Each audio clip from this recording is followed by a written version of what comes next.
Welcome, my friends. Today we are going to study about the spur gears, the terminology of the spur gears, design of the spur gears, the force or the load which is acted on the spur gears, and the failures of the spur gears. Means the total detailed study about the spur gears. Okay, so first let's start the introduction part of the spur gear, which is already studied by us in the last lecture. Right. So first, what is the spur gear? So the spur gear is a mechanism which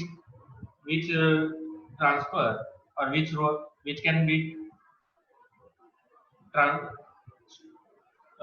which can be transfer the power from one to another, or you can say that which can be transfer the motion or transfer the rotary motion from one gear to another gear, right? So spur gear is a gear which is transferred the power from one gear to another gear, also transfer the motion or rotary motion from one gear to another gear, right? When the teeth which is available on the gear are parallel to its axis, right? The teeth which are on the gear is parallel to its axis, then the gear is called as the spur gear. Also, also the driving and driven shafts are parallel and coplanar. The smaller of two gears in mesh is called as the pinion, and the larger is designed as the gear, right? This is also discussed in our last lecture. The smaller gear is called as the pinion and larger gear is called as a gear, right? So the teeth of the gear wheel are parallel to the axis of the wheel. The gears are called as a spur gear. So this is the uh, one kind of a hint, or you can say how you can uh, decide, or how can you describe the gears as per gear or a other gear. So when the teeth of the gear wheel is parallel to its axis of the wheel, then the gears are called as a spur gear, right? Now, fundamental law of gearing. So what is the fundamental law of gearing? Is a one kind of a law which is stated as the shape of the teeth of gear must be such that the common normal at the point of contact between two teeth must always pass through a fixed point on the line of centers, right? So the law of gearing is stated as in this figure. The two centers O1 and O2 are given, means the two different centers are the two different gears, right? When the teeth are contact with each other, then the common normal of at the point of contact, means this n to n is the common normal at the point of contact, point C, at the sorry P, at the point contact point P is the common normal NN, which is passed from C, which is passed from C, which the point C is the fixed point on the center line. This CO2 is the center line and CO1 is also a center line. Means when the two teeth are meshing with each other at a fixed point, right?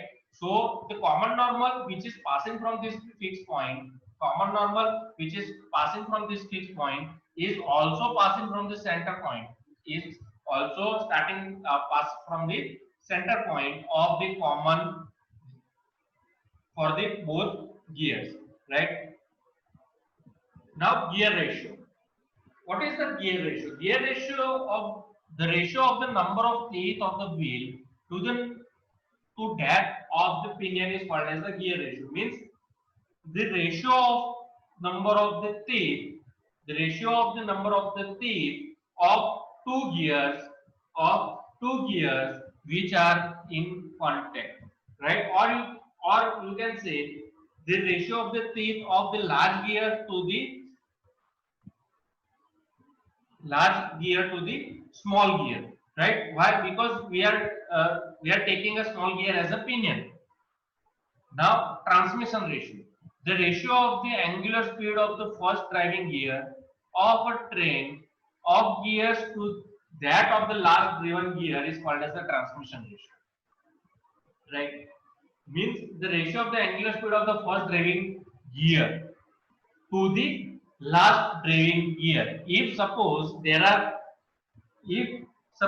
are four gears, four driving gears and four driven gears, means a gear train, a compound gear train made of eight gears, which having a four driving gears and four driven gears. Then the first driving gear in which we are providing the power from external, right? So the angular speed of the first driving gear to the angular speed of the last driven gear, right? So what kind of angular speed can be transferred from first driving gear to the last driven gear is called as the transmission ratio. Now cycloid, a plane curve described by a point on a circle which rolls without slip on a fixed line is known as a cycloid, right? So cycloid and involute, both definitions are already studied in our first year in engineering graphics. So we skip that. Now face width. The width or the tooth part of a gear measured along a straight line generator of the reference cylinder is known as face width, right? So this is the face width, means in general the width of the teeth is called as a face width in general directly. The width over the tooth part of a gear, this is a tooth part of the gear along the straight line of the generator, right? So this width is called as the face width.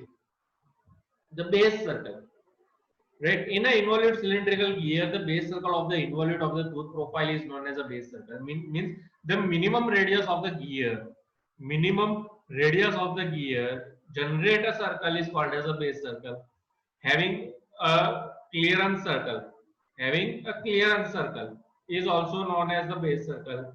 Circular pitch, the distance on the pitch circle from the point on a tooth to the corresponding point of the adjacent tooth, right? Now suppose here two teeth is given in this figure, there is two teeth is given. Then if I taking this point, if I taking this point on the teeth, now I have to take a distance to adjacent teeth, means at this point. If I'm taking this point, then I have to take the next and adjacent point on next teeth, right? But I can't measure a straight distance. I can't measure a straight distance between two adjacent points to find the circular pitch.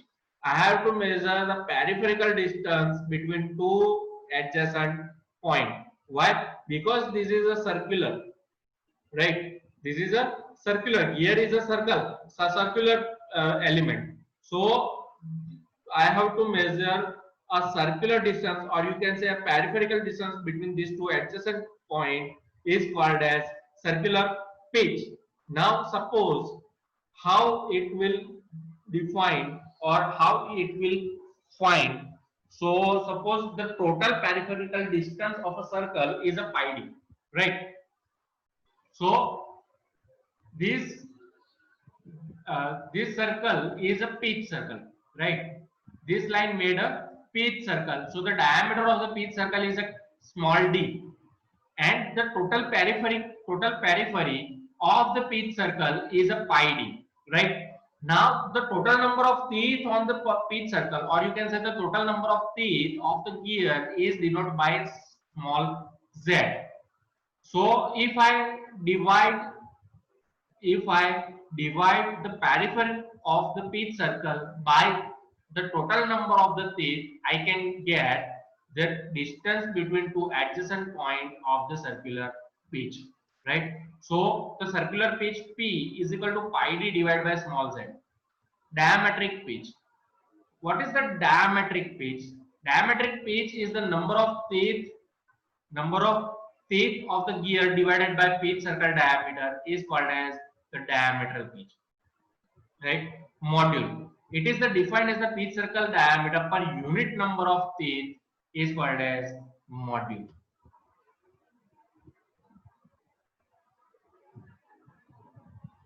Now pressure angle, the angle between the line of action and the line of perpendicular to the line of centers at the pitch point is known as pressure angle.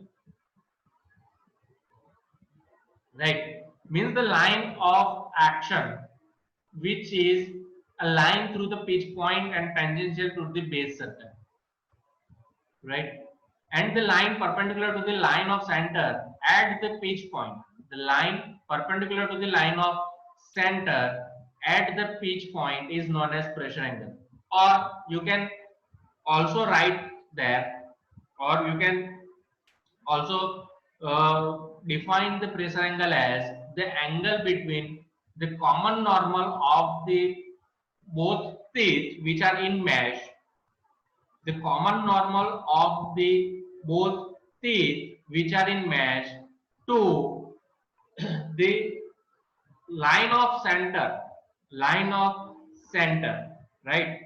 Or suppose we are taking a example, we are taking as a taking an example to understood very well.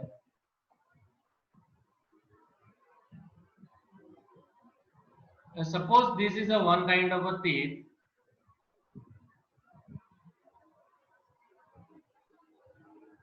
right? Now a second teeth is mesh.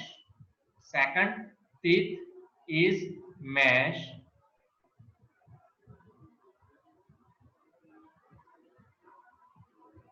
here. So this is a meshing point, right? This is a meshing point. Now the common normal which is passed from this point, common normal of both teeth, right?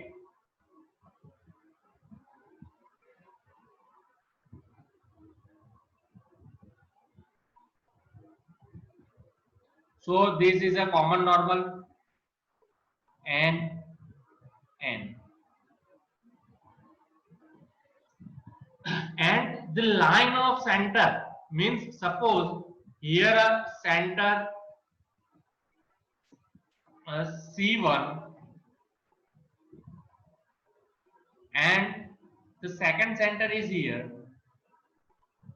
C2, right? So the line of center means the line which is connect the both center here, right? So both center are connected here. Now if this is a first gear and second gear is here, right? And both teeth are mesh, both teeth are in mesh. So the common normal is NN. Line of axis, line of center axis is C1 to C2, right? So here now you have to take a normal to the point, right, which is passed from the center, common tangent, or you have to take a common tangent of the pitch circle, right? Suppose a common tangent which is past common tangent of the pitch circle, or you can say a base circle, right? You can take from the base circle also. The angle will cannot be changed. This is a tangent for the first. This is the tangent for the one circle, right? This is a common normal. Now I am taking a second tangent, right, which is passing from here, right? So this is also a tangent, right? So the angle between common normal to common tangent here, the angle is phi, is taken as phi, which is called as the pressure angle, right? Understood very well? Common normal at the meshing point, common normal at the meshing point, and the tangent of the gears, right? Or you can take a common tangent at the pitch circle. Suppose you are taking a pitch circle, then the circle which is passed from here, right? And for the common tangent, sorry, pitch circle is passed from here, right? If you can't understand, let understand again.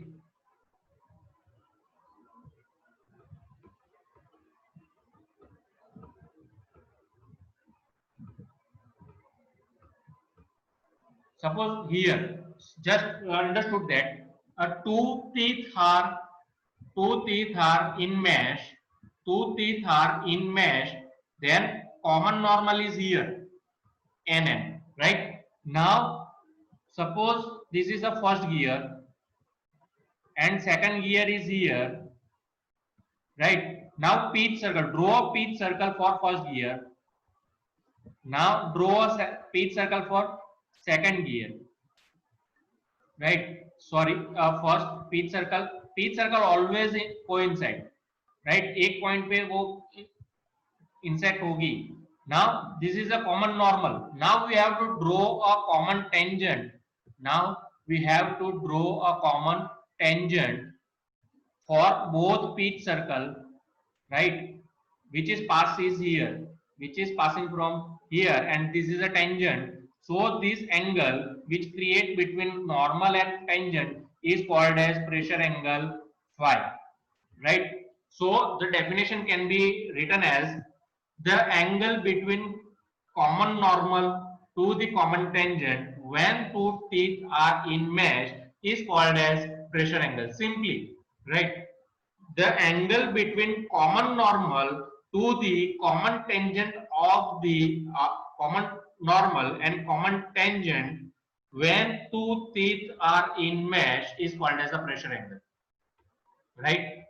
So next, the center distance. The center distance is the distance between two centers. The distance between two centers of the gears is called as center distance, right?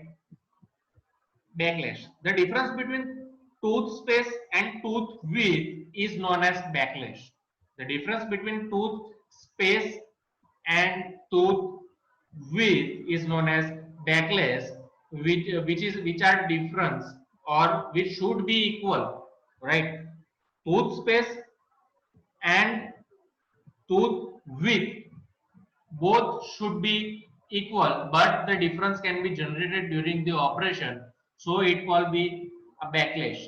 Clearance, the difference between the addendum of the one gear and the addendum of the matting gear is known as the clearance, right? Which is here.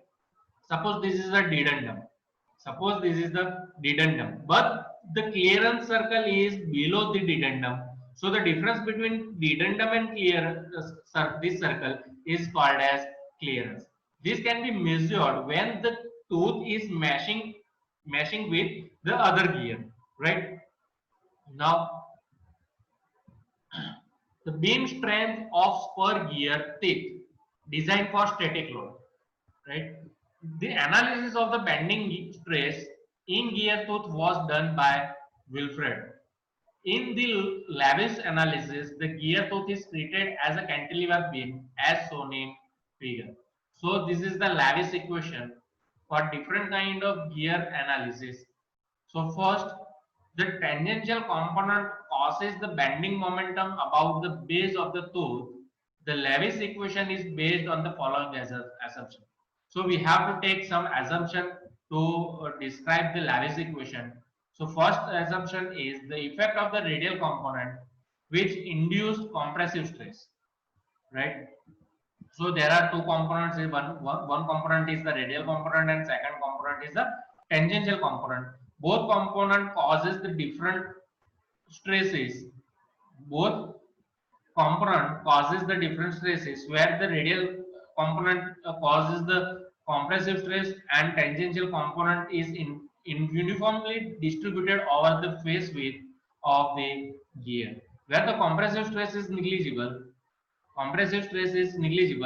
whereas the uniform distributed load possible when the gears are rigid and occurred accurately machined. The effect of stress concentration is negligible. It is assumed that at any time only one pair of teeth is contact and takes the total load, right?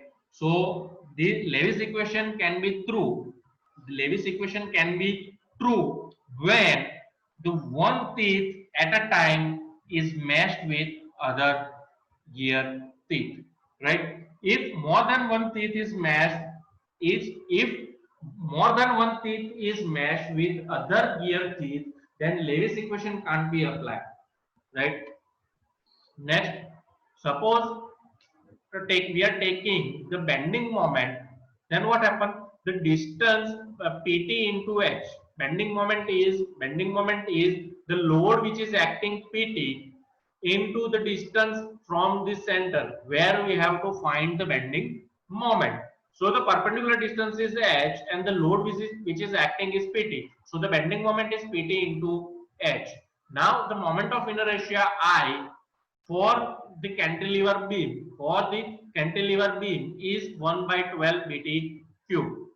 The distance central distance y is equal to t by 2. The bending stress are given as sigma b is equal to my by I, right? This is the equation for the bending stress. So put the value of mb, I and y, we can get the PT, tangential component of the load, PT is equal to B into sigma B into T square divided by 6H, right? So multiply the numerator and denominator by M. So we can get PT is equal to MB into 6B into T square divided by 6HM, where the T squared by 6HM is the factor Y, right? So the Y is the Lewis form factor. Y is called as the Lewis form factor, and the equation is rewritten as PT is equal to MB sigma B Y. Gear tooth failure. There are many kind of reasons to fail the gear tooth, like the breakage of the tooth due to the static and dynamic loads and or due to the surface distractions, right? If the load which is acted on the gear tooth is rapidly increased more than the teeth is designed for, so due to the more loads, which is also which is can be static or dynamic, the gear tooth is going to be failed. Second reason is the surface distraction, right? Surface surface distraction is one kind of failure like a fatigue failure, right? Means a, teeth is going to mesh with other teeth of the other gears, right? And this process is repeatedly for many number of times. So due to the contact between other teeth, the friction due to the friction, wear is going to be occur, and due to the wear, the tooth uh, material is elapsed in the powder form, right? So that surface destruction is occurs due to the wear, right? So the first, suppose the surface destruction is placed due to the combined action of the rolling and sliding. Rolling causes the contact stress and sliding causes the rubbing action, which means the frictional effect and frictional losses. So the surface destruction is occurs. The principal types of the gear tooth wear means the surface destruction have a number kind of types of the failure is abrasive wear, corrosive wear, pitting, and sorry. This is four type of failure. This is four kind of failures which is important for the gear tooth failure, right? So the velocity factor.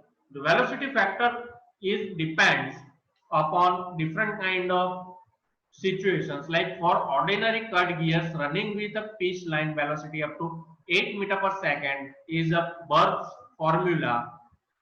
So velocity vector is taken as 3.05 divided by 3.05 plus v, where Berth's formula for carefully cut gears with pitch line velocity up to 13 meter per second. So we have to take Cv is equal to 4.58 upon 4.58 plus v.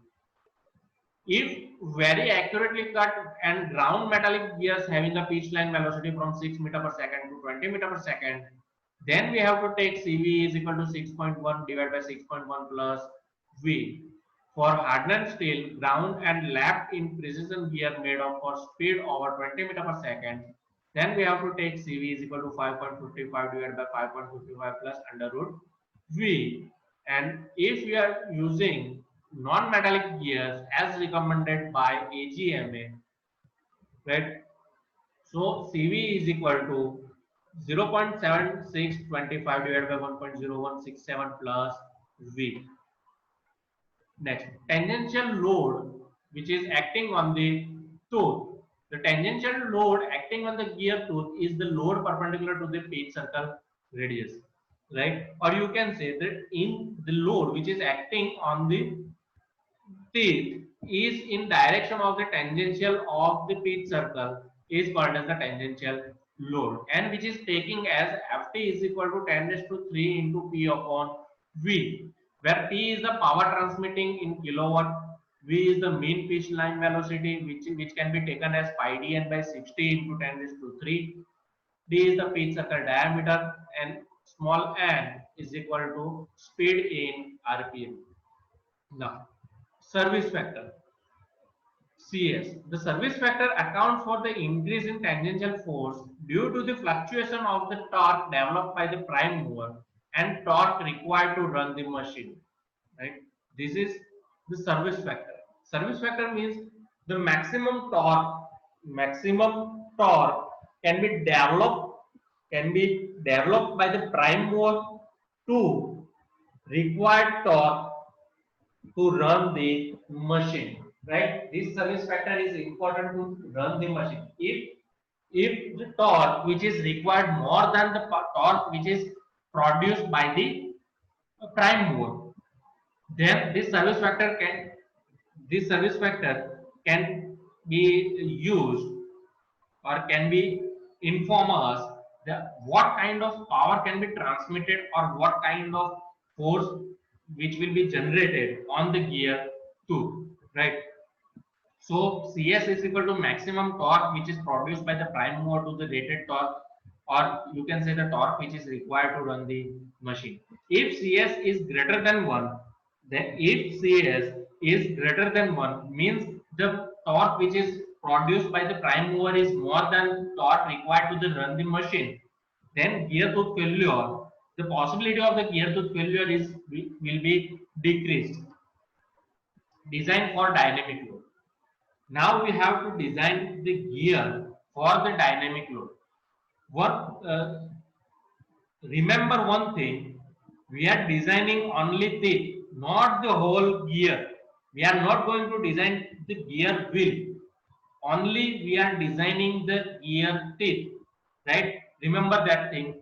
If you have asked to design the gear, that means you have to design a gear teeth. The dynamic force is introduced in the gear teeth due to the following factors. One, inaccuracy of the tooth profile, errors in tooth spacing, misalignment between bearings, elasticity of the parts, and inertia of rotating masses. Right? So these 5 factors or these 5 reasons to introduce the dynamic force in the gears. Also, these 5 factors can be caused the 4 wear failures. 4 wear failures of the gear tooth. Right? Now the Buckingham dynamic load equation, which is Fd is equal to Ft plus 21B into B into C plus Ft divided by 21B plus under root B into C plus Ft, where Fd is the total load on the gear include load due to the dynamic action, capital C, which is the load stress factor, is taken as KE divided by 1 plus 1 divided by EP plus 1 divided by EG, where K is the constant which are the different value having different involute gear teeth.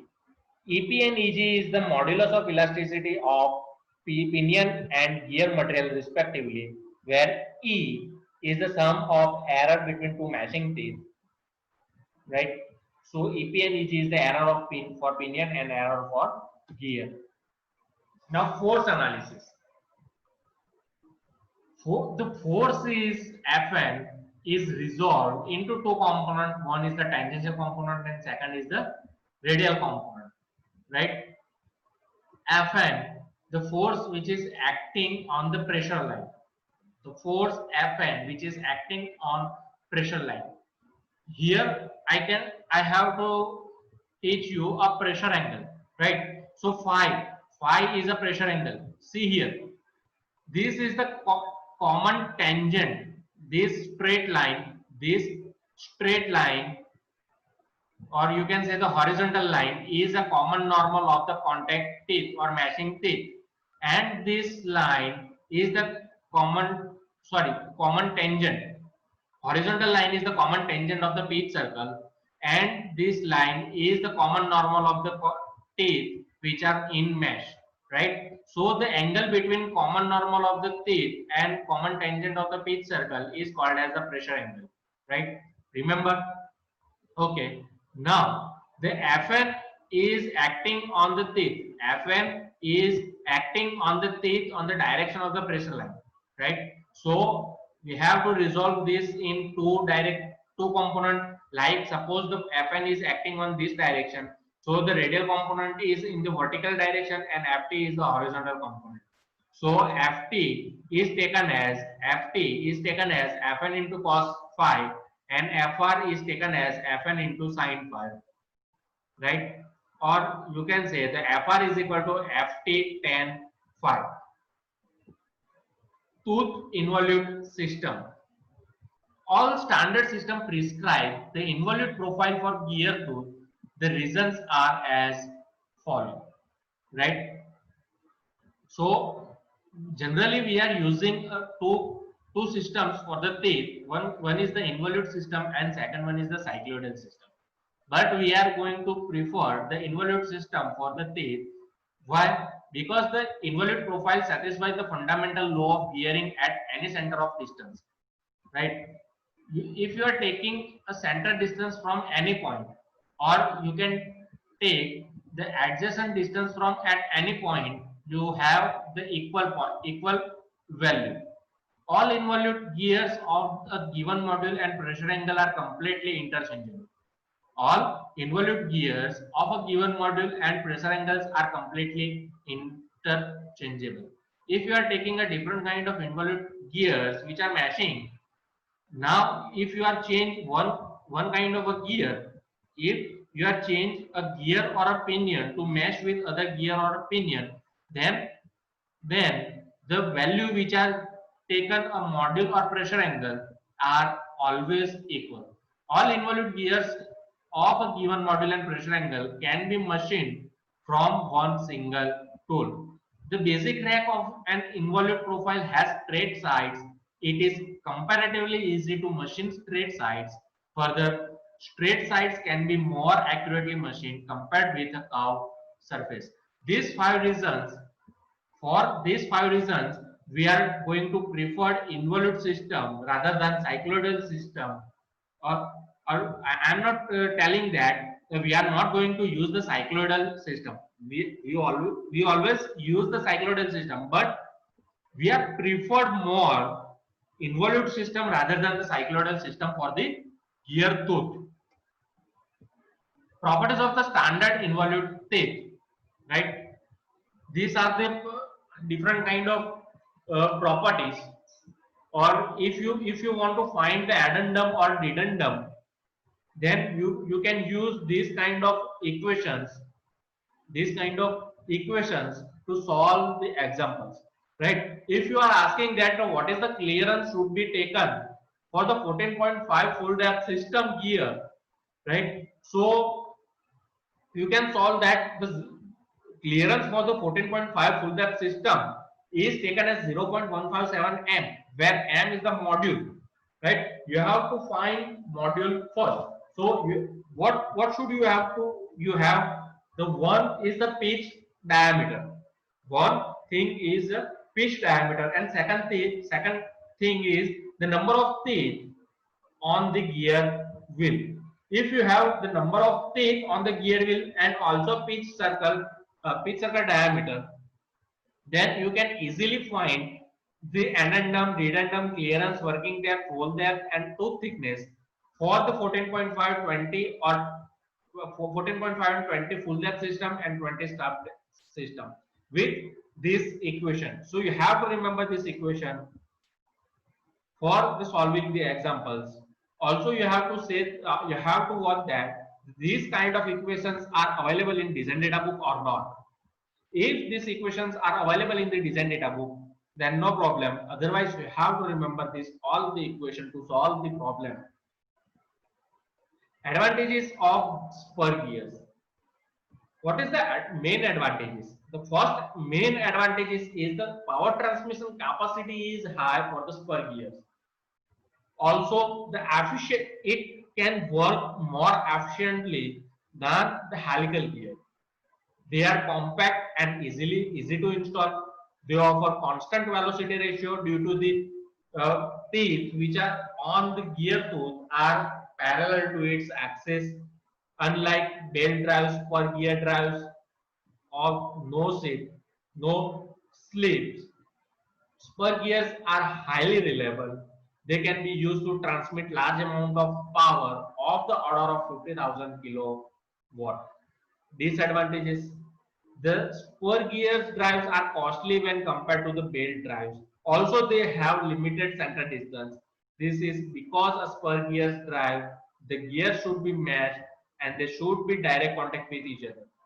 Also, the spur gear produces lots of noise when operating at a high speed.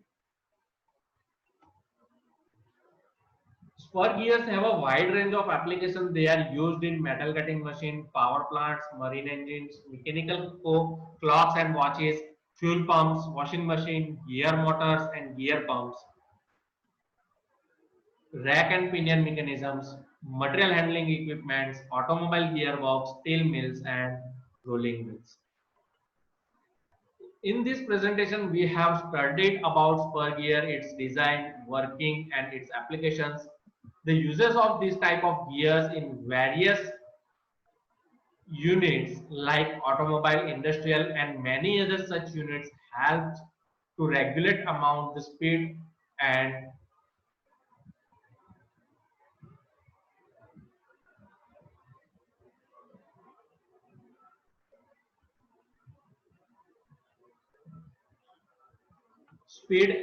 prevents in wear. The spur gears are now a very vital part of any factories, industries, and technical sectors based on their types and its application aspects. Right? So this is the spur gear. Here we have complete the theoretical part of the spur gears. We are going to study about the examples and we have to study about the stepwise design procedure for the spur gear in our next lecture.